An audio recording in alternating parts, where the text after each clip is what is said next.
Alright guys, today we are playing a game called Half Sword, and Half Sword is currently in a playtest version right now, so if you go up on Steam and find it on the Steam store, you'll see a demo that you could play, or you could also play the playtest, which will immediately download as soon as you request access. Now, Half Sword is a pretty interesting game. If you've played games like Mordhau, you'll probably know what I'm talking about. It's a heavily physics-based sword fighting game set in medieval times, and I will say that this game was definitely more of a chuckle. It made me laugh a lot more. It feels more at times like a drunken fighting simulator game. It doesn't take itself too seriously. If you played games like Sumotori Dreams, you'll probably know what I'm talking about. This game definitely gave me vibes of that. The game is pretty simple in its basic form. You put your left hand up and your right hand up, and you kind of just move the mouse left and right to do this. You move the mouse up and down to do this. You could just hold a left click and just have one hand up and just like use one hand to punch. And the entire combat is based around mouse movement, just going up and down, left and right. If you're holding a shield in this hand, you could move your shield in front of you to block. You could actually even grab people with the E button and grab a piece of their like face and just use the other hand to punch them. There is a method to this madness, but I found myself just constantly just swinging left and right with my mouse, just trying to get a good punch in, and that's usually what ends up winning me the fight. Obviously, I haven't played enough of this game to really find my groove, but honestly, just going left and right with the mouse, just like a madman, just usually gets you the win. There's a bunch of different game modes in this game. There is fist play, which is essentially just fighting one-on-one with fist combat. Your carnage mode, which is everybody spawns with a dagger and you're just kind of all fighting, or you spawn with a random weapon and you're all just fighting.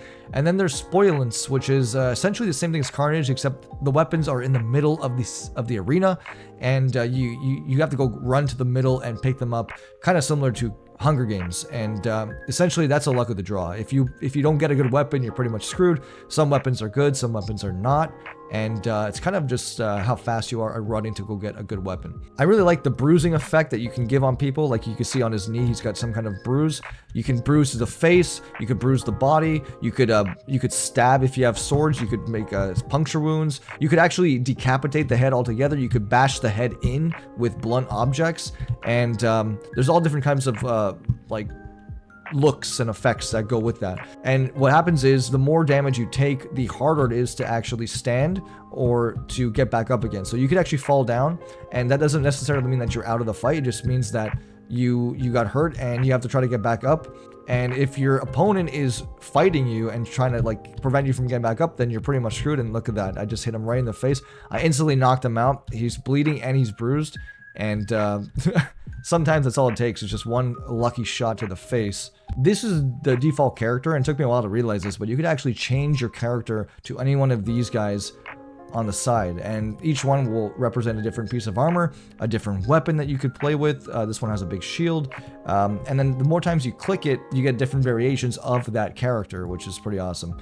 Different weapons might change, different armor will change. I kind of like this. We're going to go with this and then load into the game. And because we chose something with armor, the game modes slightly change a little bit. So now we have single combat and small buhurt. And single combat is essentially just one-on-one sword fighting. Small buhurt is team-based combat, so it's 3-on-3. So we're going to go ahead and do 3-on-3 combat. And this is where things get a little heated. So I could block with my shield like this, and I could even swing it into the person's neck or head like this, or I could just go ahead and swing like this. And right now I'm letting my team do the fighting. But yeah, no, it was a lot of fun. I actually found myself playing this game more than I actually was planning to, and I'm looking forward to the full initial for the full release. I'm not sure when it's coming out. It just says coming soon. But